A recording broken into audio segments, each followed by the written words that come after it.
In front of me is a HUAWEI P30 Pro, and I will show you how to reset settings.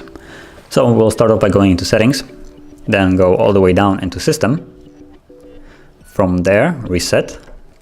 And as you can see right now on the top, reset all settings. So just tap on it.